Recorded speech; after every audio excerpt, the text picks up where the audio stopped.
Okay, so this is probably a question a lot of you guys have been thinking or have thought in the past watching me do the things I do. You wonder if I cheat during my challenges, and I will address that. But before we do, I want to tell you guys a story. I want to tell you guys what inspired me to do this whole thing to begin with. Before I even had the idea of living in my car, back in 2019, I got sucked into a rabbit hole on YouTube of other content creators doing exactly what I'm doing right now. You guys have probably heard of Ryan Trahan. He recently became popular with his whole penny challenge. There was another creator. Let me just tell you some of the things they did. Ryan Trahan, for example, he took like $1, he went to the dollar store, he bought like a bag of mints, and he tried selling individual mints to people for $0.25, which obviously after you sell 4 mints, you make your dollar back because the whole bag cost $1. But he tried selling these mints to people, and he took that money and he flipped that into a lemonade stand. He did all of these crazy cool things to try to level up his money. There was another content creator who went to the dollar store, he bought a piece of paper and he folded it into origami, and he sold the origami to people on the sides of the street. Took that money and reinvested it into umbrellas, sold the umbrellas to people. I was watching this just fascinated, thinking like how fun it would be to try to do something like that myself. But then another video came out just after these guys started popping off with a scathing critique showing how these people were faking their videos. Ryan Trahan, the penny guy, what he did is with that bag of mints, before he ever filmed anything, he went to the people in the crowd and he told them what he was doing and he asked them to give him $0.25. So that when he actually went up and filmed it, he had all of these video clips of people giving him money. They were all basically paid actors. They saw the cameraman, they knew that they were going to be on camera. That was totally fake. There was another guy who was trying to turn like $1 into $100 into $1,000. And he claimed that on like day 4, he made a website where he did like drop shipping and he made a bunch of money. But then the YouTube critique showed that the website domain was active for like 3 months, and with the Wayback Machine was able to show all of the progress he was doing. He didn't do that in a day. He did that over the course of 3 months. Watching this was devastating. I thought all of these people were legit. I thought this was really interesting ways to make money, and the whole thing is fake. So when you guys see me doing my challenges and you see me living on the street and you're telling me, Nate, just go sell water bottles on the side of the street. I saw Ryan Trahan do it. That's fake.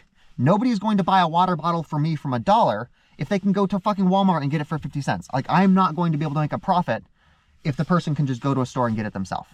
All of the challenges that you see on YouTube that are really interesting and have like really high returns, those are fake. So in that regard, I am completely honest with my challenges. And that's why I always fail them. Like, I think the longest I've ever lasted in a challenge is like 7 days. And that was because Coinbase was giving like $30 away just for like doing some quizzes. And that was Turkey. I think Turkey was my longest lasting series. But I have cheated in my challenges before. Back when I first started, I think during both Poland and Ukraine, what I would do is I would edit the video and I would post it at night. But then I would realize that I'm still thirsty.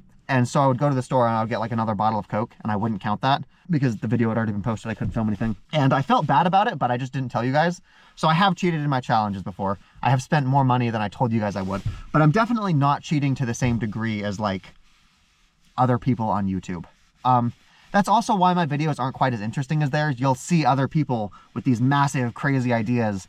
If you guys want to do this yourself, this is a good idea of what it would actually be like. It's pretty mundane. No, before I ever started YouTube, before I ever started posting on Instagram, I wanted to try this. I was going to be moving out of my roommate's place. I was going to be living on my own, and I wanted to know, just in my head, if I became absolutely destitute, could I survive? So I wanted to spend 5 days actually being homeless. Not this fake homeless that is clearly not actually homeless. I mean, actually destitute.